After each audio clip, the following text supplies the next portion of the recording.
Hey everyone, मैं हूं sub inspector साधना।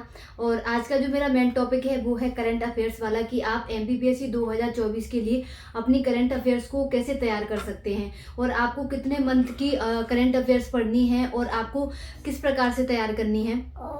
इसके साथ ही मैं अपनी स्ट्रेटजी भी आपके साथ शेयर करने वाली हूँ कि आपको कैसे करंट अफेयर्स पढ़नी है और मैं कैसे पढ़ती हूँ। ठीक है, तो आज ये लड्डू मान नहीं रहा था तो मेरे साथ ही बैठ गया है ये वीडियो बनाने के लिए। तो मैं स्टार्ट करती हूँ। तो जो मेरा है वो मतलब जो मेरी स्ट्रेटजी है करंट अफेयर्स को तैयार करने की, वो मेरी डेली, मंथली और ईयरली बेसिस पे रहती है। मतलब कि डेली में तैयारी ऐसे करती हूँ कि मैं रोज़ न्यूज़पेपर मेरा पढ़ना रहता है। जब भी मेरा रूटीन स्टार्ट होता है सुबह का, तो वो मेरा करंट अफेयर्स के न्यूज़पेपर के साथ ही रहता है।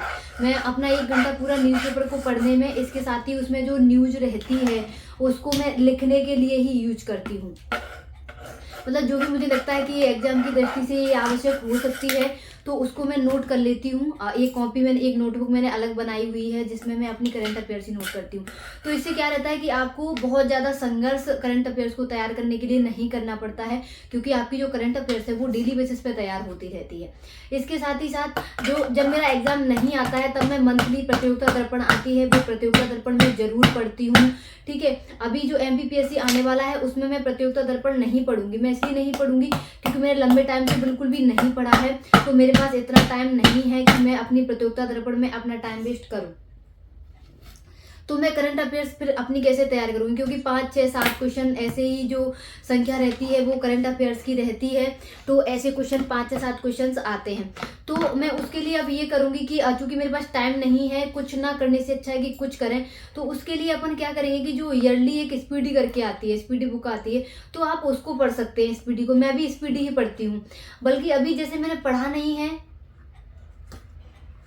अगर मैं पढ़ती होती तब भी मैं एग्जाम के टाइम पे अपनी स्पीडी को ही पढ़ती हूँ, क्योंकि उसमें बहुत सारी चीज़ें बहुत अच्छी आती हैं। तो उससे आपकी करंट अफेयर्स है जो वो बहुत अच्छी हो जाती है। अरे यार लड्डू, बैठ यहाँ बैठे, यहाँ ये से पढ़ ले, इससे पढ़ ले, इससे पढ़ ले, पढ़ ले इससे।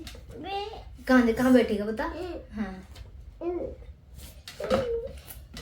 तो जब भी हम लॉन्ग टाइम के लिए तैयारी करते हैं, हमारा कोई एग्जाम नहीं आ रहा होता है, तो आप डेली बेसिस पे आप अपना न्यूज़पेपर पढ़ लीजिए। ठीक है, न्यूज़पेपर के बाद आप मंथली जो पीडी आती है, स्पीडी भी मंथली आती है, उसको भी आप पढ़ सकते हैं। तो आप वो भी पढ़ लीजिए। ठीक है, उसके बाद आप जैसे ईयरली करके एक आती है जो स्पीडी आती है, वो आप पढ़ सकते हैं। प्रतियोगिता दर्पण भी आती है, वो जो ईयरली होती है वो भी आप पढ़ सकते हैं। लेकिन प्रतियोगिता दर्पण में ईयरली नहीं पढ़ती हूँ, क्योंकि उसमें बहुत ज़्यादा लेंदी हो जाता है, जो कि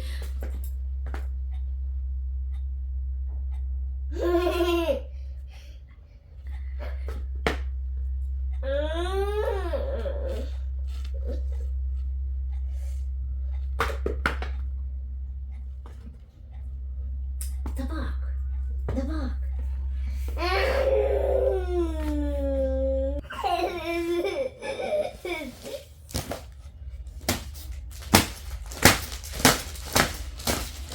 तो यदि आप अपनी करंट अफेयर्स इन 3 चरणों में करते हैं, जैसे कि आप डेली और मंथली और ईयरली, हाफ ईयरली भी आती है, वो भी आप पढ़ सकते हैं। यदि आप इन 3 बेसिस पे यदि अपनी तैयारी करंट अफेयर्स की करेंगे तो ये आपको बहुत ज़्यादा फायदा देगी और आपका करंट अफेयर्स बहुत अच्छा हो जाएगा। करंट अफेयर्स को बहुत ज़्यादा टाइम नहीं देना है। कुछ लोग कई सारे चैनल्स पे जाकर के देखते हैं, और चैनल्स भी देखते हैं, उनको न्यूज़पेपर ही पढ़ना रहता है। ठीक है, और वो प्रतियोगिता दर्पण में उनको पढ़नी है। तो आप इतना ज़्यादा टाइम वेस्ट मत करिए उसमें, क्योंकि 5-6 क्वेश्चन आते हैं और उसमें से 1-2 क्वेश्चन तो ऐसे होते हैं जो कि किसी को नहीं पता रहता कि ये कहाँ से आ गए हैं, और कोई भी उन चीज़ों को नहीं पढ़ता है। तो वो जो सबके गलत होने वाले हैं वो आपके गलत हो जाए तो कोई इतना फ़र्क नहीं पड़ता है। तो आप उसके पीछे मत भागिए। करंट अफेयर्स एक ऐसी चीज है जो कि आप उसको अनगिनत मान सकते हैं, कि अनगिनत क्वेश्चन उसमें से बन सकते हैं। तो हम उतना उसके पीछे नहीं भाग सकते हैं। जो 4-5 क्वेश्चन जो होते हैं, जो सिंपल होते हैं, जो सब कर लेते हैं सही, बस आपको उनको सही करना है। यदि आप उनको सही कर लेंगे तो आपकी जो रेस है उससे आप कभी भी बाहर नहीं होंगे। तो आप उसी रेस में चलते रहिए। बहुत ज़्यादा एक्स्ट्रा ऑर्डिनरी करने की कोशिश मत कीजिए। जब भी हम एक्स्ट्रा ऑर्डिनरी कुछ करने की कोशिश करते हैं तो हमारे हाथ में कुछ भी नहीं रह जाता है। करंट अफेयर से रिलेटेड और भी मैंने कई सारे वीडियोज पहले भी बनाए हुए हैं, जैसे कि सब इंस्पेक्टर के लिए मैंने बनाया है। ठीक है। और जीडी के लिए भी बनाया था, एसएससी जीडी का चल रहा था, उसके लिए भी मैंने वीडियो बनाया था, तो आप वहाँ से भी जा कर के एक बार देख सकते हैं। सो जुड़े रहिए आप मेरे साथ। अब कल के वीडियो में आपके साथ शेयर करूँगी अपनी फुल स्ट्रेटजी की मैं कैसे तैयारी करती हूँ, और तो जुड़े रहिए आप मेरे साथ। So thank you so much. अरे यार चेतान है तू लड्डू।